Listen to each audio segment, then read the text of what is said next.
आखिर भगवान श्री कृष्ण की मृत्यु के बाद उनकी 16,000 पत्नियों का क्या हुआ? क्या श्री कृष्ण के देह त्याग करने के बाद उनकी पत्नियों ने भी देह त्याग किए थे?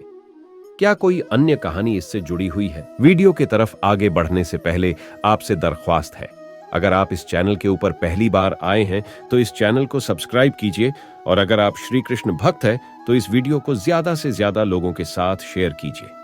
तो चलिए शुरू करते हैं आज का ये वीडियो।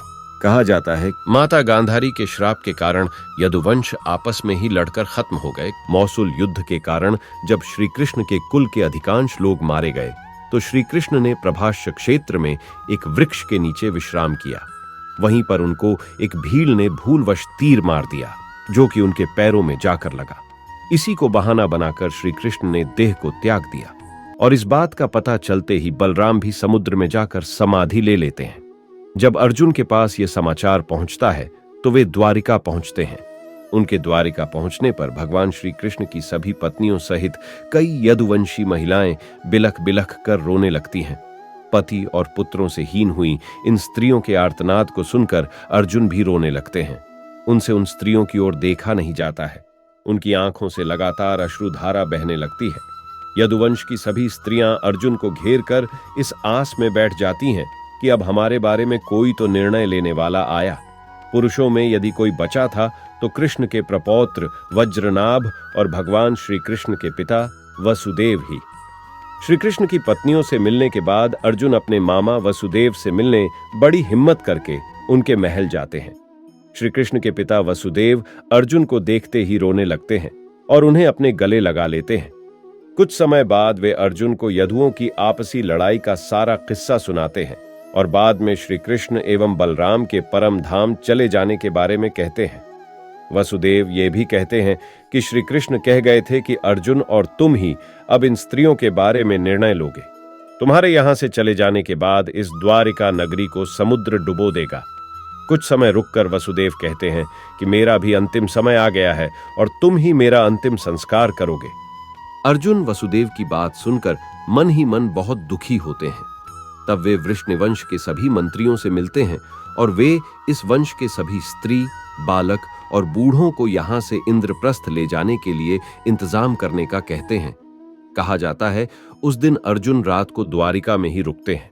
अगले सुबह समाचार मिलता है कि वसुदेव ने अपनी देह छोड़ दी। तब अर्जुन अपने मामा वसुदेव के अंतिम संस्कार की तैयारी कर उन्हें नगर से दूर एक स्थान ले जाते हैं। उस समय हजारों की संख्या में द्वारिकावासी भी उनके साथ होते हैं। पीछे पीछे वसुदेव की पत्नियां भी चल रही थीं। उनकी 4 पत्नियां थीं, देवकी, भद्रा, रोहिणी और मदिरा। कहा जाता है कि जब चिता में आग लगा दी गई तो वे सभी पत्नियां भी उस चिता पर जा बैठीं। ये भयानक दृश्य देख अर्जुन का दिल फट जाता है। इसके बाद अर्जुन उस स्थान पर गए जहां यदुवंशी आपस में लड़कर मारे गए थे। वहां कई संख्या में वीरों के शव पड़े थे। अर्जुन ने सभी का अंत्येष्टि कर्म किया और 7वें दिन प्रेत विधि कर्म करके अर्जुन सभी द्वारिकावासियों के साथ वहां से निकल पड़े।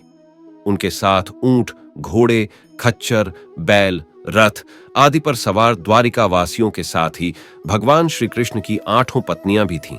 कहते हैं कि यह लाखों लोगों का लश्कर था। अर्जुन के द्वारिका से निकलते ही नगरी समुद्र में डूब जाती है।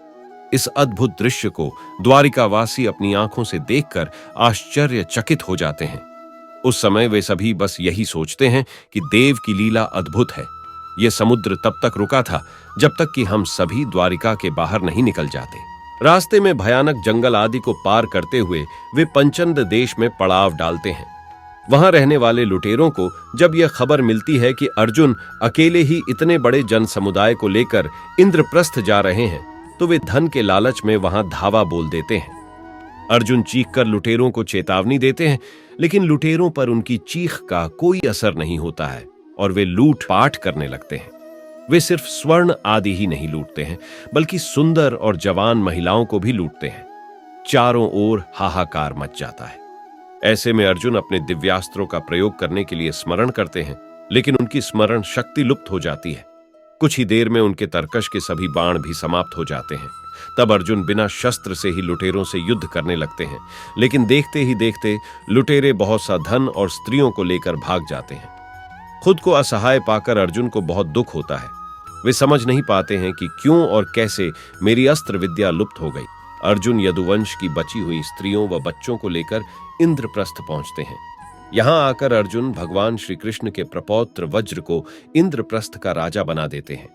बूढ़ों, बालकों व अन्य स्त्रियों को अर्जुन इंद्रप्रस्थ में रहने के लिए कहते हैं।